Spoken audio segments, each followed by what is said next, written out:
Здравствуйте, дорогие телезрители, болельщики и просто любители футбола. В эфире передача про футбол. Передача, благодаря которой вы будете в курсе всех главных и интересных событий в жизни якутского футбола. В сегодняшнем выпуске мы рассмотрим второй этап всероссийского турнира «Мини-футбол школа», а также последние выездные и домашние игры мини-футбольного клуба «Заря». Ну и напоследок вас ждет сюжет про традиционный розыгрыш Кубка Виктории среди юношей. Итак, поехали! В конце января во Дворце спорта 50 лет Победы проводился второй этап всероссийского турнира «Мини-футбол школа», участие в котором принимали учащиеся школ, районов и городов республики, прошедшие отборочный этап. Соревнование проходило по 4 возрастным категориям среди юношей и 1 у девушек. Выявление сильнейших шло сначала в рамках группового этапа, а затем и в плей-офф.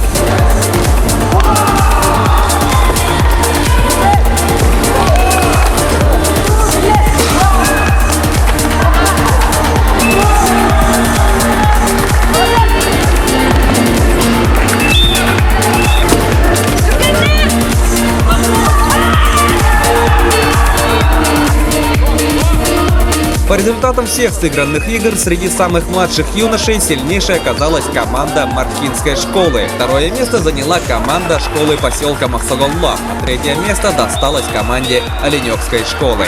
Среди юношей 2001 по 2002 годы рождения победу праздновали ученики школы номер 24 города Якутска. Второе место заняла команда Крестьякской школы, а на третьем месте турнир завершила команда Махсагалловской школы. В возрастной категории 1999 по 2000 годы рождения первое место заняла команда школы номер 13 города Якутска. Второе место команда Мегин-Алданской школы, а третье место заняла команда Кюндядинской школы.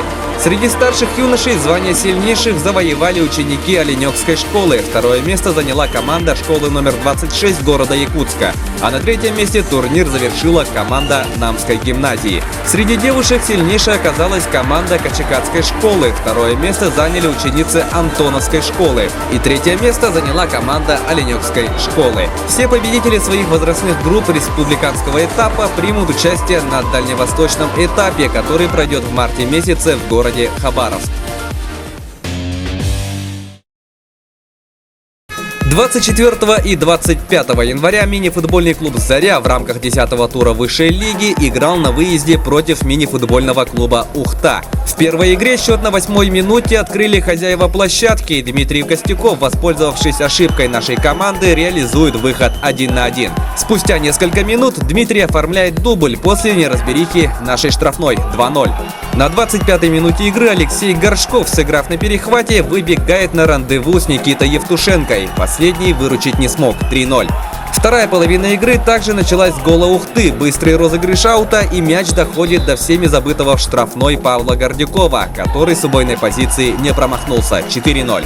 В скором времени Заре удается отыграть 3 мяча. Сначала Дмитрий Посаженников, сыграв стеночку с Артемом Харченко, распечатывает ворота хозяев. Затем образцовую контратаку результативным ударом завершает Евгений Кузнецов. А третий мяч мощным выстрелом провел Александр Величко 3-4. Но камбэк все же не состоялся. На 46-й минуте встречи Антон Рудых устанавливает финальный счет игры. 5-3, победа Ухты.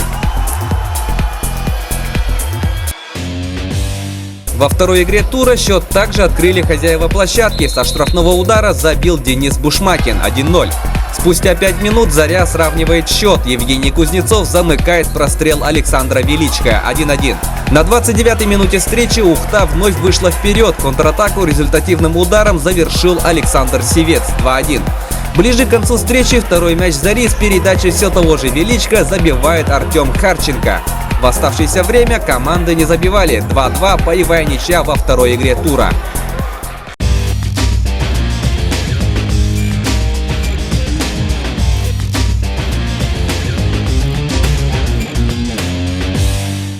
А 7 и 8 февраля во Дворце спорта 50 лет Победы Заря в рамках уже 11-го тура проводила домашние игры против мини-футбольного клуба «Портовик», который располагается на последней строчке турнирной таблицы. Счет встречи на 5-й минуте открыли хозяева площадки. После розыгрыша аута Дмитрий Посаженников убирает игрока гостей и делает прострел на дальнюю штангу. Новичок Зари Алексей Костенко оказался в нужном месте в нужное время. 1-0. Спустя пару минут Александр Величко мощным ударом из-за пределов штрафной застает врасплох Алексея Бахова. В данном эпизоде вратарь портовика оказался бессилен. 2-0, Заря удваивает преимущество.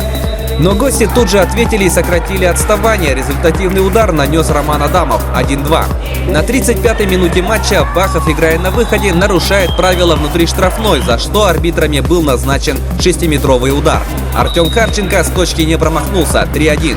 За несколько минут до конца встречи Заря довела счет до разгромного. Воспользовавшись потерей, наша дружина организовывает быструю контратаку, которую завершает Александр Величко. Итоговый счет 4-1. Уверенная победа Зари.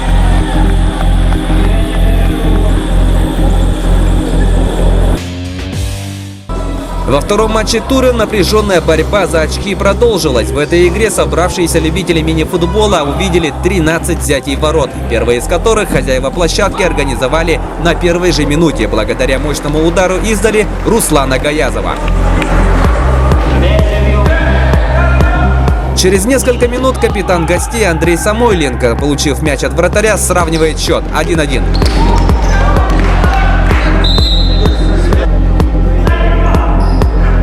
На 12-й минуте Артем Харченко забил в аналогичном случае, но гол нашего игрока получился значительно зрелищнее. Маленький шедевр Харченко выводит нашу команду вперед 2-1.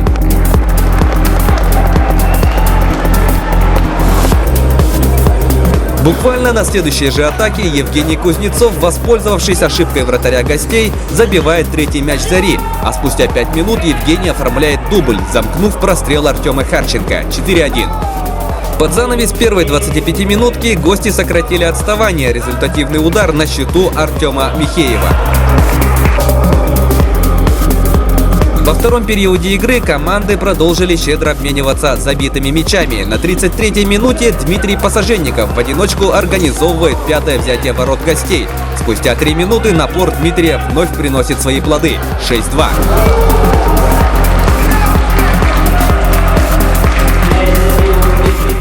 На 40-й минуте встречи Артем Харченко с убойной позиции расстреливает ворота гостей и оформляет дубль 7-2.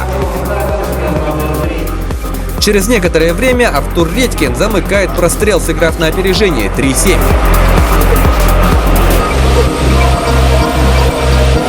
Спустя 6 минут неудержимый Дмитрий Пассаженников забивает свой третий мяч 8-3.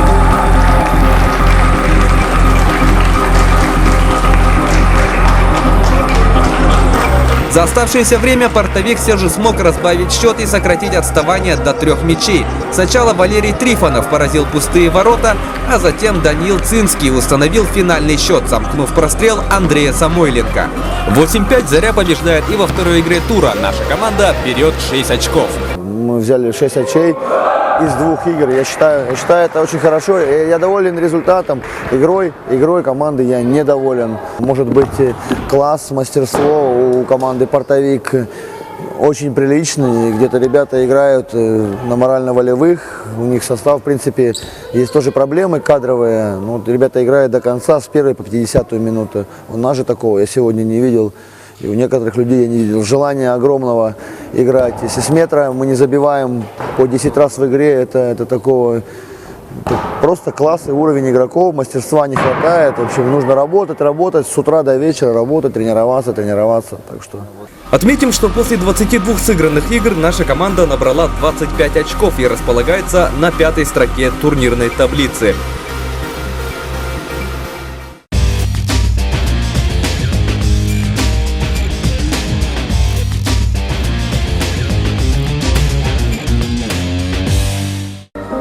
27 января в спортивном комплексе «Дохсун» прошел розыгрыш зимнего Кубка Виктории по футболу среди юношей 2004 по 2005 годы рождения. Участие в данном соревновании приняло 12 команд из разных районов республики. Именно на базе вашего возраста будут готовиться команда уже к следующим спортивным международным играм «Дети Азии». И как уже сказано, мы будем надеяться, что из вас получатся хорошие спортсмены, которые с честью будут представлять нашу республику и нашу страну на международных соревнованиях.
По итогам турнира почетное третье место заняла команда «Виктория-05».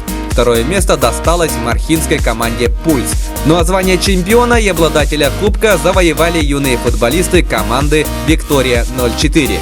И я считаю, что такое количество команд, как сегодня, это уже успешное проведение турнира. У нас были и заречная группа улусов, это и Мегин Кангаласский улус, Усть Алданский, это и Амгинская была группа, Марха приехала, городские ребята наши участвовали. И мне кажется, вот сегодня то, что мы ставим перед собой задачу формирования олимпийской команды республики, она сегодня воплощается. Вот можно посмотреть уже из ребят 2003-2004 возраста, как раз сегодня готовятся те спортсмены, которых мы будем представлять на Олимпиаде, когда будет проходить Олимпиада Игры Азии. Когда есть такие люди, которые, невзирая на сложное финансовое положение, которое сейчас у нас в стране, но они все равно находят и время, и средства для того, чтобы поддержать. И хочется поблагодарить Владимира Юрьевича за то, что вот они поддерживают детский и юношеский спорт.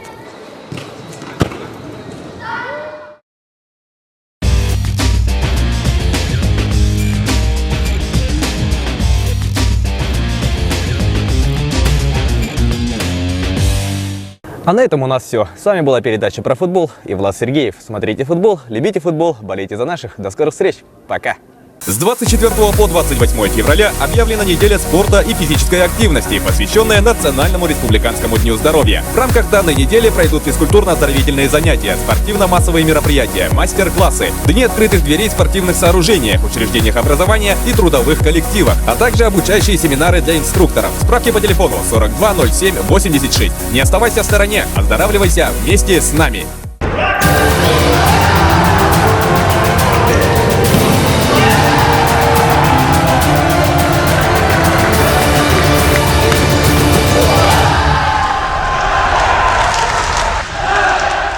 Приглашаем детей, а также их родителей в секцию по настольному теннису. Наше расписание с 10 до 17:00 занятия с детьми, взрослые после 17:00. Наши квалифицированные специалисты научат вас играть. Контактный телефон 8 914 109 98 61.